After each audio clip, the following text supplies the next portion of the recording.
And that's the beauty of this message, is it doesn't deny anything. So exactly how you're feeling, exactly what seems to be happening is perfect. You really can't go wrong. You know, you hear Nkosi say this, there's no right or wrong, and it sounds ridiculous. What do you mean there's no right or wrong? Of course there is. Well, if it's all this, who's to say?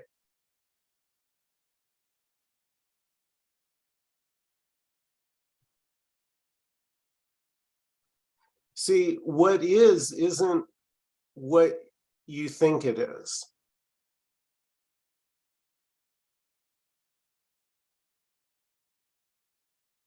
This is too amazing, too incredible, too unbelievable, right? Just this, I'm just talking about exactly what's at this moment, what's appearing. This is unbelievable that this is happening, that we seem to be having a Zoom meeting, seem to have people connecting from all over the world.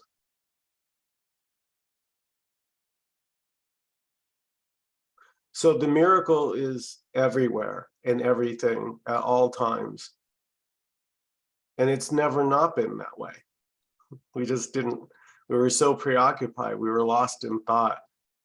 And I love Nkosi. I posted something from Alice in Nkosi, and if you haven't seen their wonderful short little clips, and Nkosi been posting them on YouTube, and I put them up on my Non-Duality Facebook forum, so they're really good.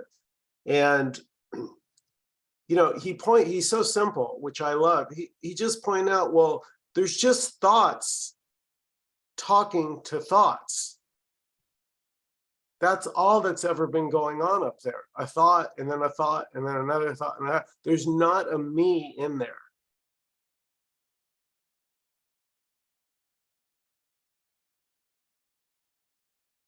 It sort of works by implication. It's like, because I'm, quote, I'm seeing, or let me rephrase that, because there's seeing, because there's hearing, because thoughts are arising, the assumption is there's someone to whom they're arising to.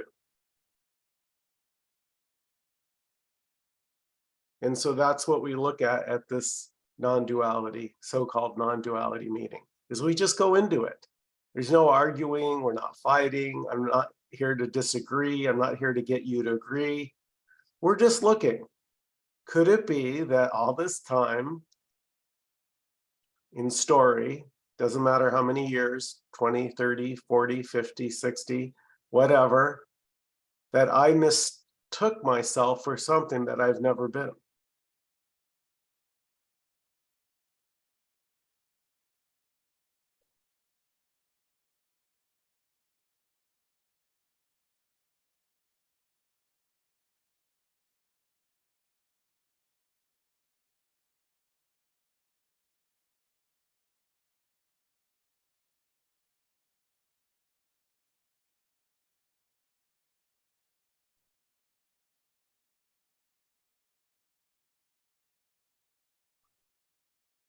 Or as Nkosi says so beautifully, the sufferer of thoughts is already not there.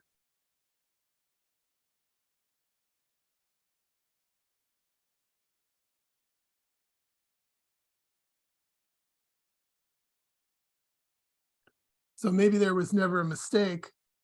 Maybe I mistook myself for someone who was mistaking themselves. But actually that one was never here. There's just this.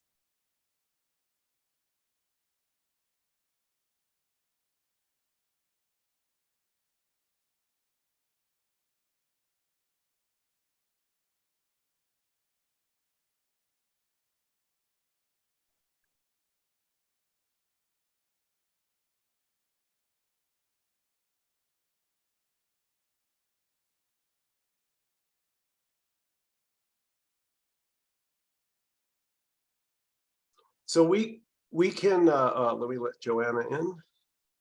Okay. We can notice a few things. We can notice, first of all, that we've never seen a thought.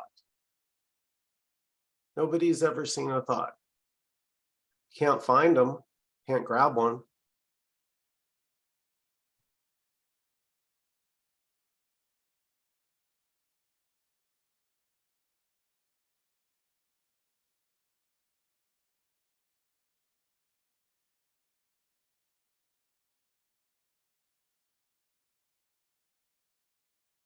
The best we can do is say they seem to be there, but upon investigation, they're never found. So that's an illusion. Something seems to be there, but when looked for, it can't actually be found. It's an illusion.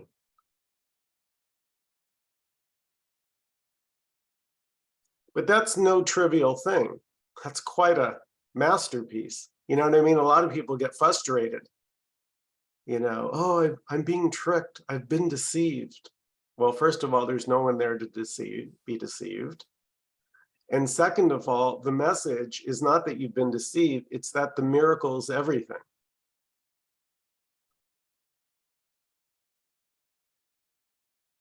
Already. There you go. I got it in early.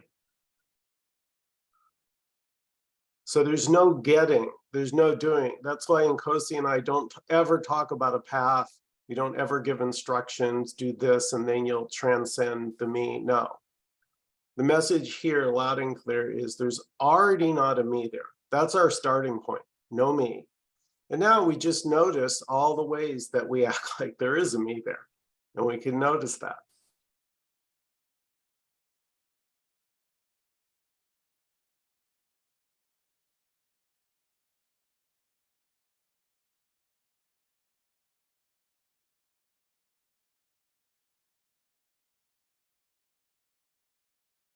So this is an open meeting.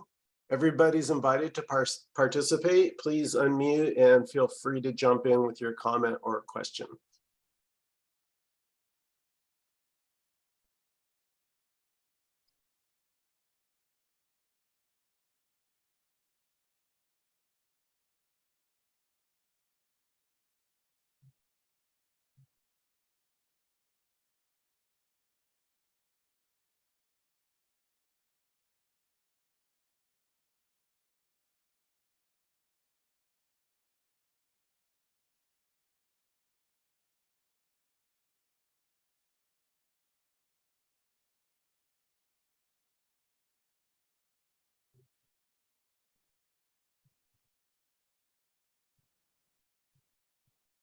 I will add that the miracle never goes anywhere.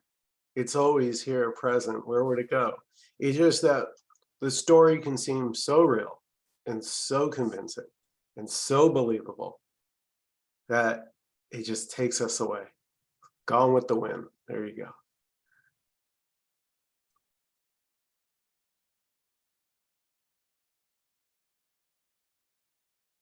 It's sort of like laying on your back on a hill and you're watching the clouds go by, and suddenly your mind goes, well, that cloud that's a horse. Look at the horse in the cloud, and hey, that one looks like a soldier, and oh, that one looks like it's fighting that one. And pretty soon we're now in a story about these clouds that are never anything. They're just clouds. They're never a horse or an army guy or whatever story we're telling. Well, it's the same with this. And we have some actors here like Leighton. I'm so shocked at the transformation of how, like, you look at a young Marlon Brando, for instance, stunning, gorgeous guy, great guy, and the most talented guy. And then you look at him later on, and you put those two pictures side by side when he was 20 and when he was, 65 or 70. They don't even look like the same people. The body is changing so much, every second. It's laughable that we think that we identify as the body. I mean, why would you want to, first of all?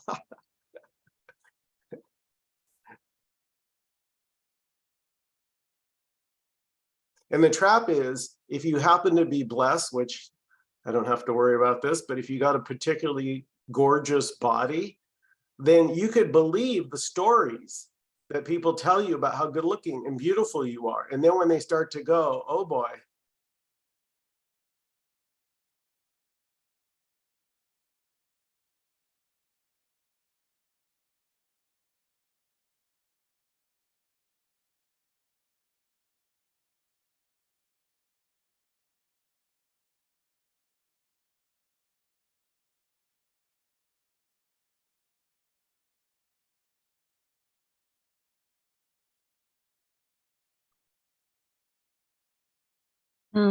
I like your analogy of the clouds, and just because the clouds are around and everything could be cloudy on a specific day, that doesn't mean that you are the clouds. You are the sky behind, the blue sky that was always there, just covered by clouds of thoughts about what you thought you were.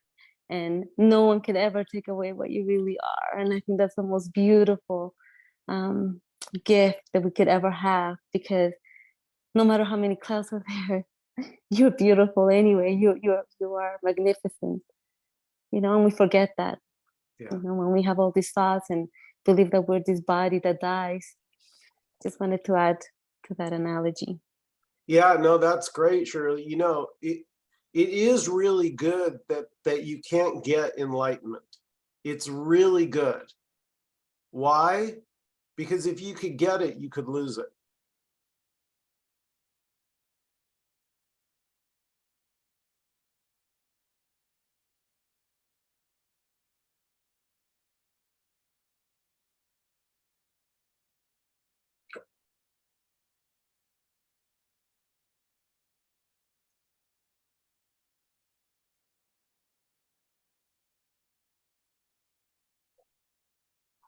This week, I'm seeing that those thoughts are not my thoughts.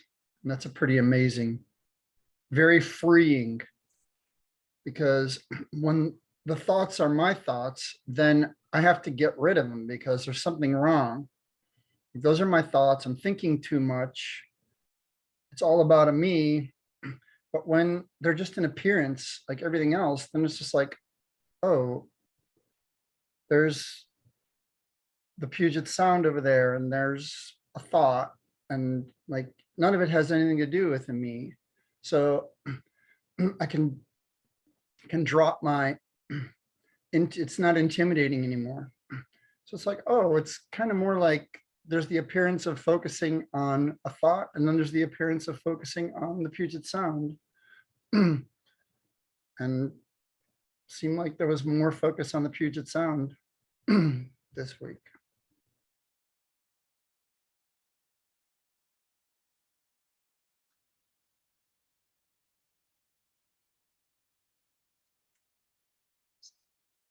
Yeah, it's just all happening. All of it from A to Z, from head to toe, is just all happening spontaneously. Nobody's doing it. So you're not doing your thoughts. You're not making them come. You're not making them go away. There is no you. It just seems to be what happens, apparently. It apparently appears that way. But this is always here. And this is the difference between, you know, what we talk about here and everywhere else. It's already present. What is being sought is ever present. It never moves, ever. This will be here long after these bodies are gone.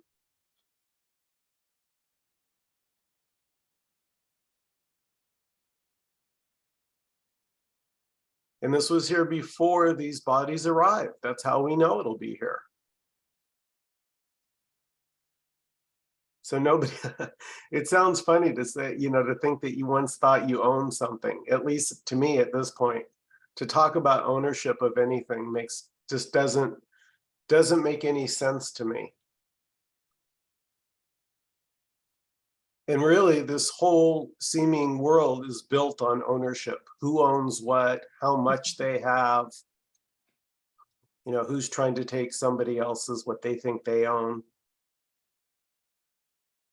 It's this big play.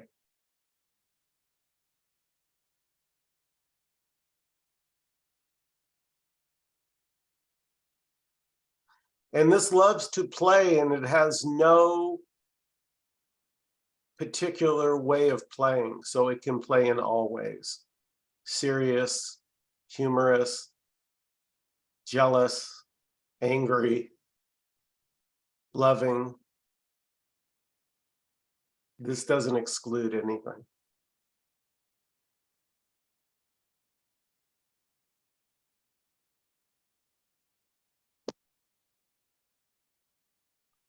Nkosi, you made it in early tonight. Good to see you. Let's check his sound. You know, he froze. Yeah, he was freezing a little last week too. Hello, everyone. Hello, Michael. Hi, we can see. Oh, there you are. Yeah, you were freezing a little bit last week. We'll see if we get a better connection. Yes. And even a frozen Nkosi is perfect. Yeah.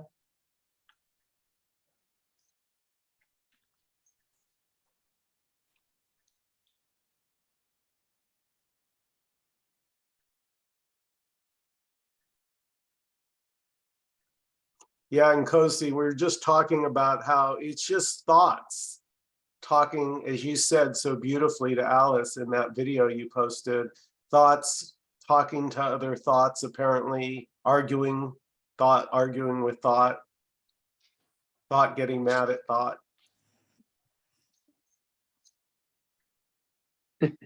Yeah, it is just thoughts, and thoughts as well. They're just this appearing as thoughts.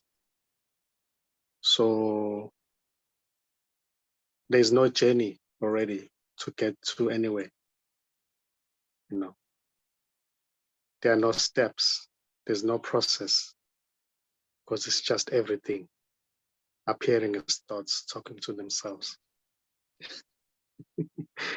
There isn't any real somebody who's here, who's trying to get anything. It's just wholeness appearing as everything. Nothing is excluded already. So there is no escape here, because it's just everything. No matter which shape or form it may appear to be, no matter which question may seem to be coming up, or answer, it's just everything appearing as that. So there is never really anywhere to go. It may seem somebody is about to get it, but there's just everything appearing as that. There's no real somebody there. So everything is beautiful, because everything is going nowhere. It's just here. What seems to be the movement is actually no movement at all, because this doesn't move. Bodies may appear to move to different places, but they are not really moving. It's just this. As a matter of fact, there are no bodies. Everything is this. There's no man, no woman, no animals. It's just this. Appearing as that. So everything is already beautiful, because everything is an expression of what is. Whether it seems to be bad or good, it's just what is appearing as that. Somebody complaining about it. Somebody not getting what has been spoken here. Somebody's getting it.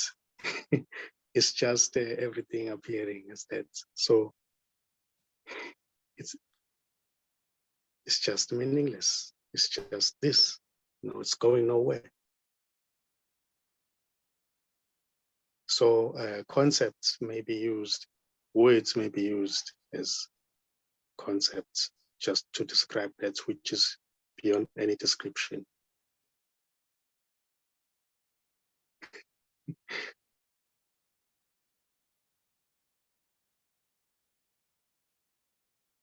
So every sound, every word, every explanation, every movement, every thought, every sense, everything is justice. So it's beautiful. It's okay. And as I always say, there is that sense of okayness with everything. Whether it's an argument, a complaint, anger that seems to arise, frustration, love.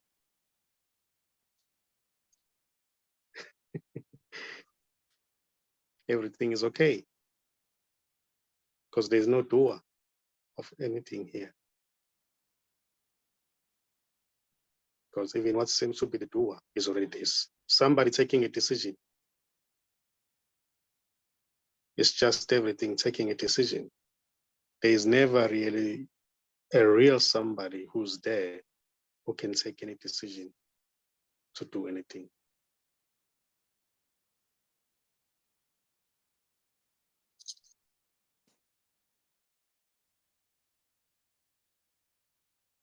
Well, the seeing right now, the seeing is the same, but there may seem to be different thoughts that seem to be coming up. Thoughts might be different from what seems to be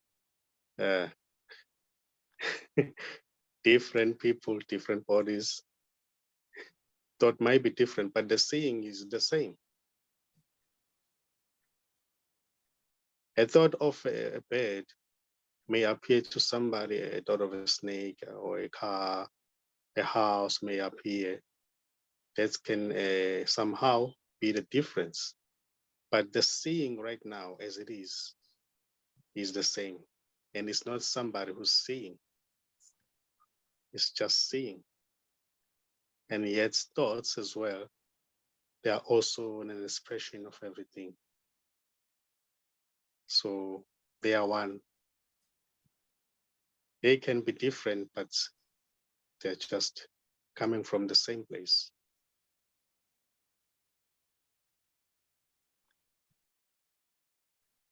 They may seem to change, but the seeing is always the same.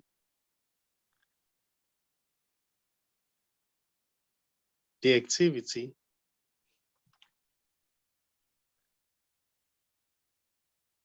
it seems to be happening, but the backdrop of that activity is constant. It doesn't change. The backdrop and the activity itself are one.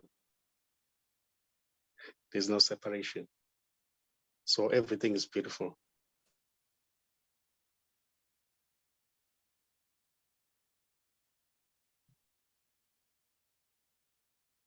So there's no you. There's no separate self to know this and become this. There's no separate self to be misled here. This just everything appearing.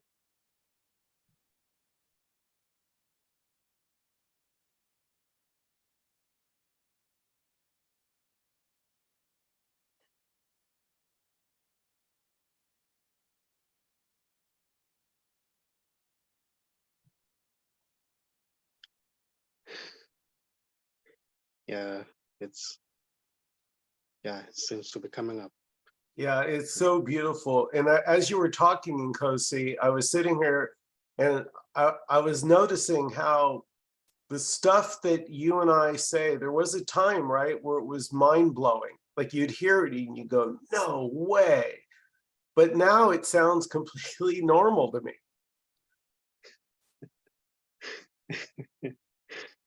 Beautiful. Yeah.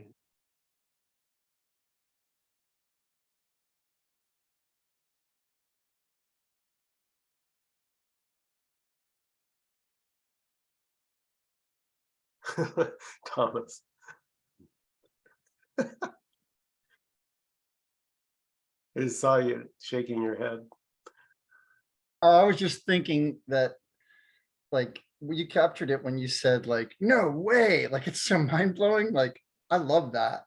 Like, that happens to me like sometimes several times a day. It just happened now when you said it, like when Kosi was talking, when other people are talking, like these little like, whoa, no way, like that is so cool. It does like, it does seem just normal now, but it also never fails to shock me and delight me. Yeah, well said.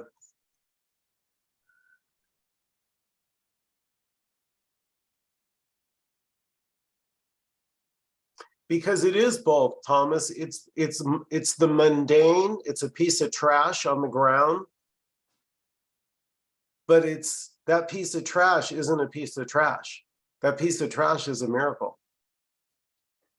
Disguised, right? So we could almost say this is everything in disguise as what it's appearing as.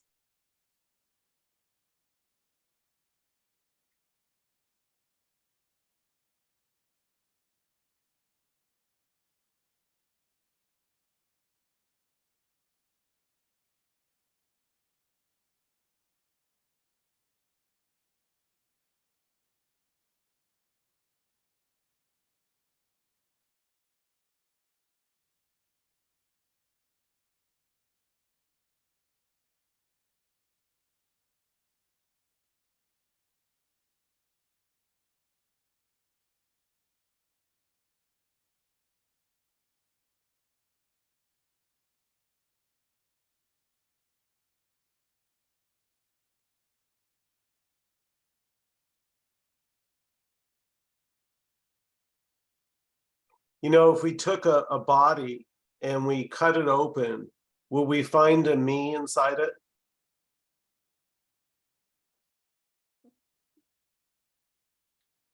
Like maybe hidden somewhere, like up in the brain, it'd have a little office. You know, a bunch of levers, some buttons to push. I was thinking of that.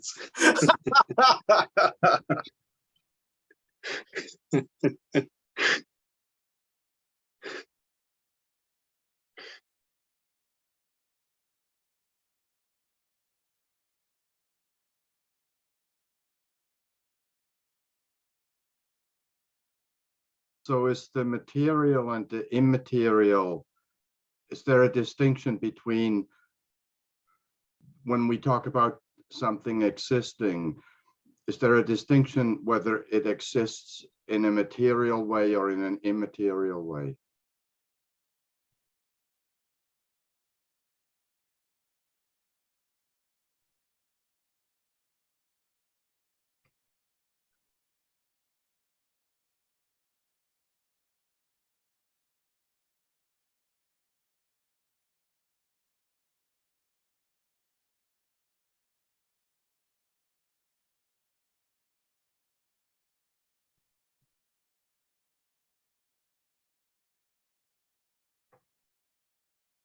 Peter, are you implying that some things are this and some things are not this?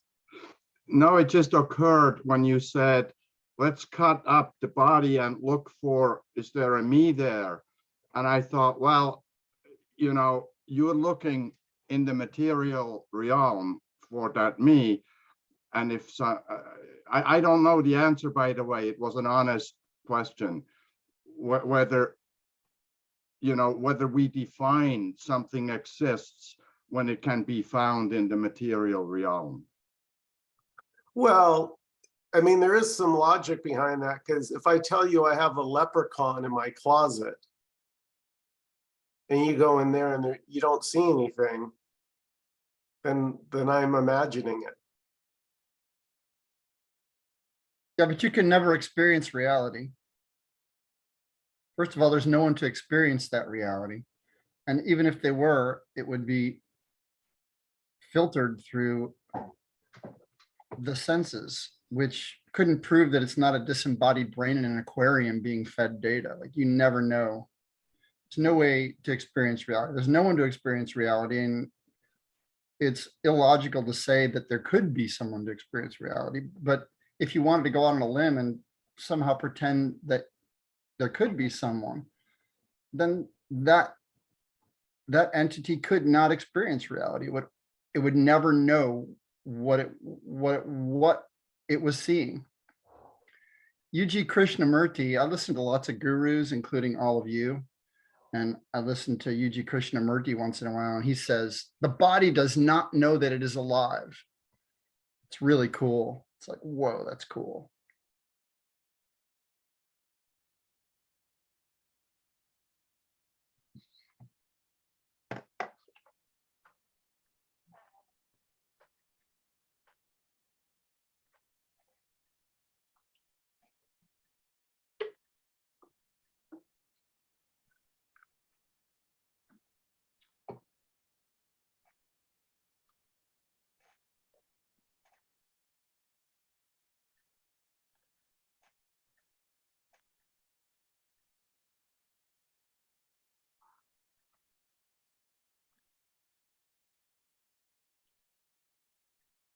You know, we use concepts like reality, but really that's just another fancy word. We don't even, who's here to call it a reality?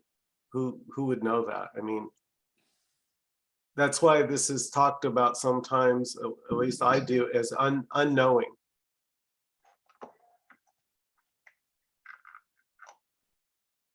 So words like wholeness or reality or this, even this, right? Those are just pointers, but they're not, they're also, go ahead, yeah, go ahead, Nkosi. No, I was just agreeing with you.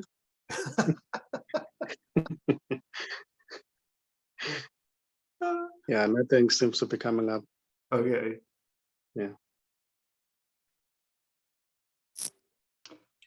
Yeah, I think it's an interesting moment when we start trying to distinguish between what is real and what is not real. Gets pretty complicated.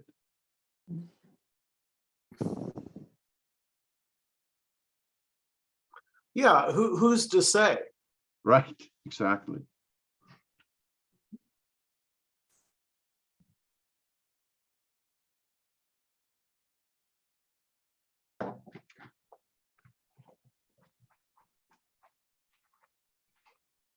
I That is like, right.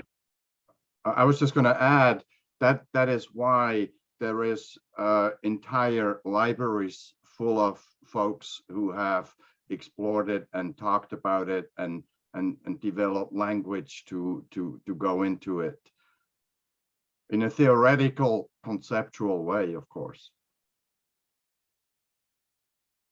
Yeah, like a play. Right. You could play. You could play with concepts. We can play with, it's a play.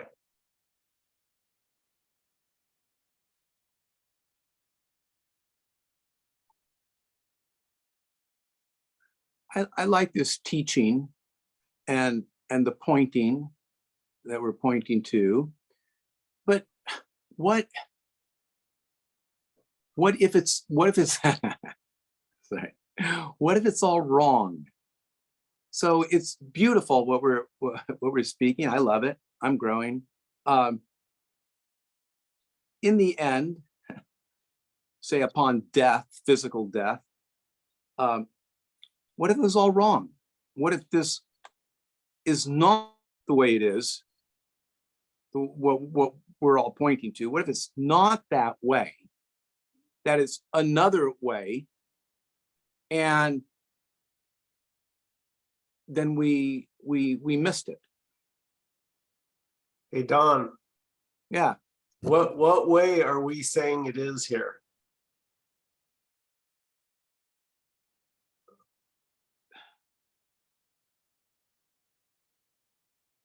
Well, that everything apparently this, or it doesn't, or you tell me. Oh, the way I understand, No, because I understand the question is, yeah, well, what if, because we're all saying that there's just this. right. Well, right, what if it turns out there isn't just this? right. That's What if it that's the turns question. out there's something There- else? Good. And So- I had it wrong the whole time. right. Okay. I want to hear an answer to that one. You mean, what if it turns out there's a God in a heaven with pearly gates and St. Peter's really standing there? For example. Well, if we found another way, would that be the right way? And who is there to say, as Michael said a while back? Do you guys see, as soon as we get into words, we're, as my grandmother used to say, we're sunk? Which is why we're always also saying that this is really nothing that can be understood. Because the understanding will always include that, a question, just like as Don is very properly pointing out. I mean, and But also, Dan, if we say there is only this, so whatever is going to be is still going to be this, you know, Mhm. at that Yeah. moment. It's And still I going would to say be that this. that can be seen as obvious. And that's kind of what we're talking about and making noise about here. But it can't be explained or understood Right. as a concept or by the mind in a way that would prevent any of the kind of questions that Don is bringing up, or, you know, Yeah. and often does bring up. And that's good. I mean, these questions have to be asked. They come up, and I think that's part of all of this too, is, looking at these questions until the questions don't come up anymore. But they Yeah. aren't really answered. So I'm just want to check with Don. Does that like what if whatever is? How can there be a right and or wrong if there is no preconceived notion of what it's supposed to be? Well, I could think that there's a right and wrong inherent in the everything. So it's not, we don't say what's right and what's wrong, because, but inherent in the everything, there is a concept of right and wrong. Mhm. That we may never know. Well, see, I don't see the right and wrong part. I in the notion that there is only this ever, it's a pretty good absolute statement, and it would kind of prevent the right and wrong to come up. It doesn't contain the right and wrong. Well, it's got to contain, it contains everything. And I'm bringing up the concept of right and wrong. So it's got to be contained in that. Yeah, both. Yeah. Right. So there could be a right and wrongness here. And so my question was, and this is really, it's a serious question for me. The concept of right and wrong, I come more from, there is a rightness and a wrongness, not what humans do, not what I say is right and wrong, or what society says, but in the everything, the oneness, there is a right and a wrong, and that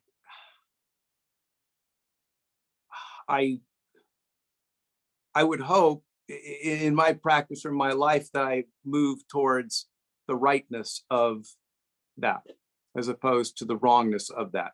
Although whatever I do will be what it is. What's your, Right. I think sometimes we miss something here, or I miss something here.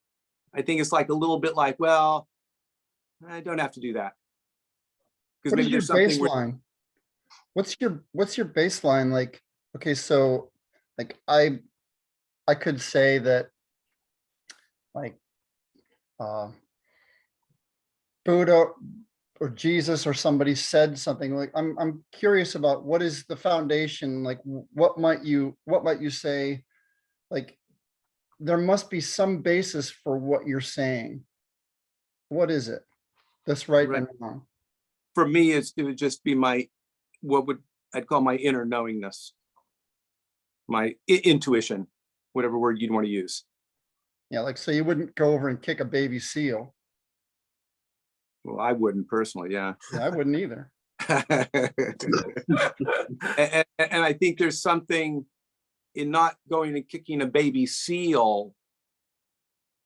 There is something from the everything, the all, that however that moves through the apparent us. I don't know, I'm getting lost. Within the appearance, if you don't have baby seal kickers, you can't have not baby seal kickers. Everything is necessary. You can't have good without evil. How could you? If there was no evil, how could you have this appearance of good if you didn't have this appearance of evil? So you have to have the baby seal kickers.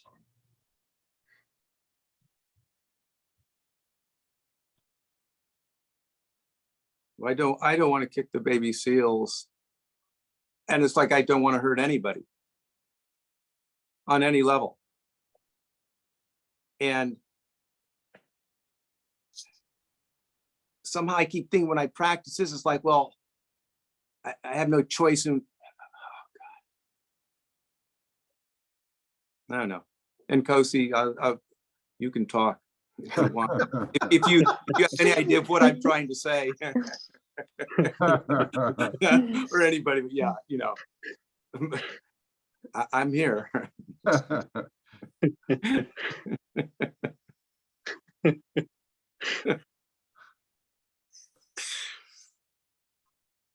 Well, there's just everything. Talking, asking questions, pondering, wondering. So everything is beautiful. So I've been laughing like all the way because I see beautiful expressions of what is, you know. Every conversation, what seems to be a conversation, question arising, answer being given, it's beautiful just the way it is. It isn't going anywhere. So what seems to be somebody who's on the journey to find enlightenment is already happening in that place, which is no journey, has no journey. So that place and somebody who's trying to find enlightenment are one. It's just one and the same thing. So they are equally beautiful. So everything is beautiful, lights and perfects.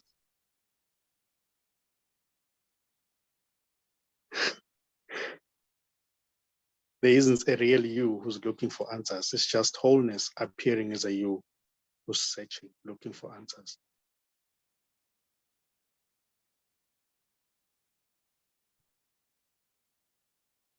So you are what you are looking for. You are already that which you are looking for. So there's really nowhere to go. There is no escape here. Every expression is beautiful because it's just this. Oh, sorry to disturb you, Alan. You're saying something. No. I cut you off.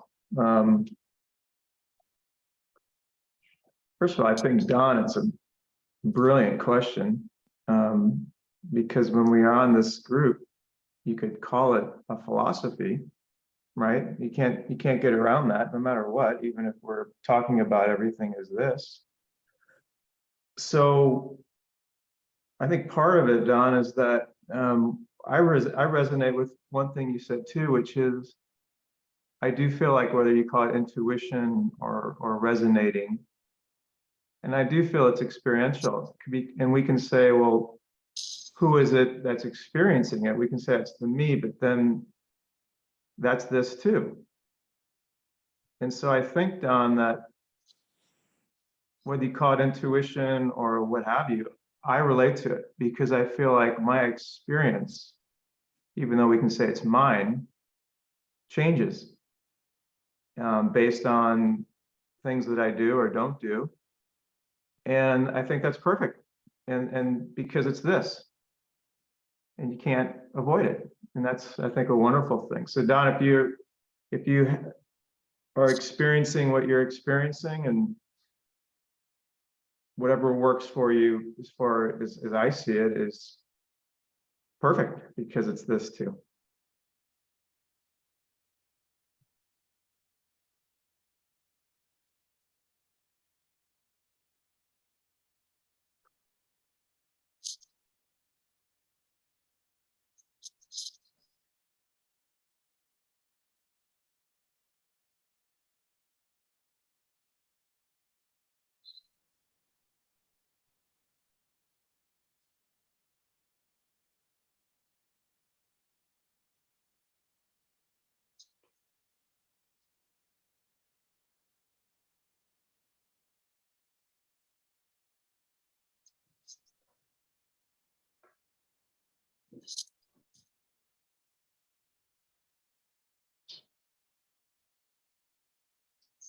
Everything is this really covers it all.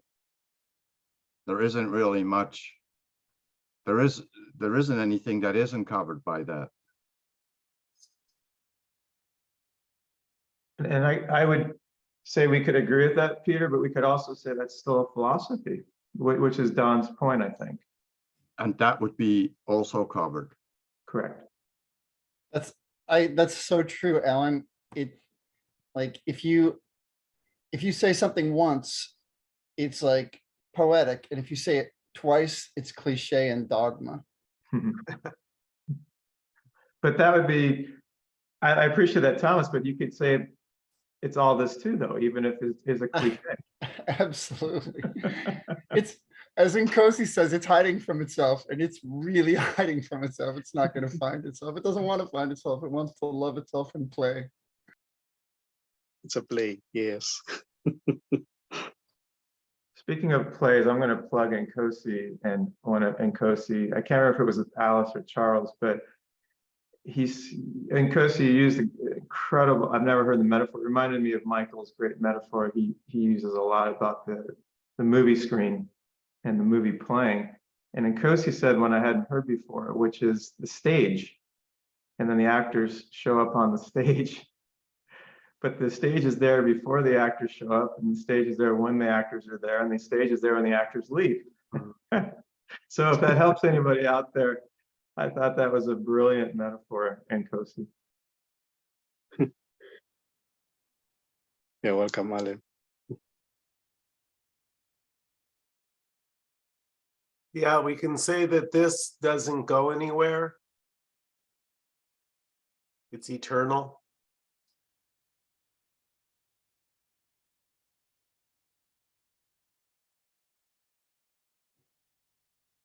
Any last comments or questions before we close out this evening?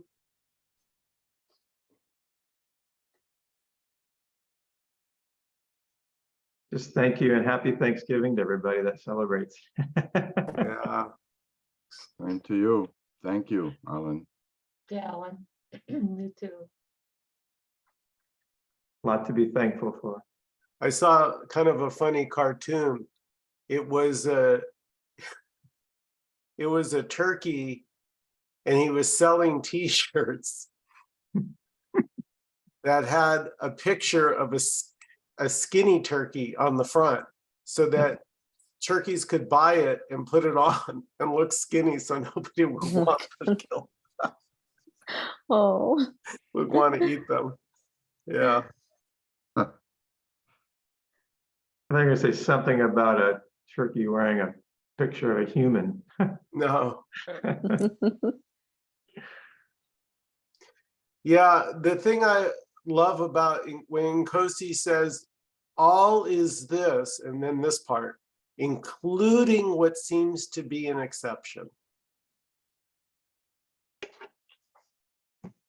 Mm-hmm.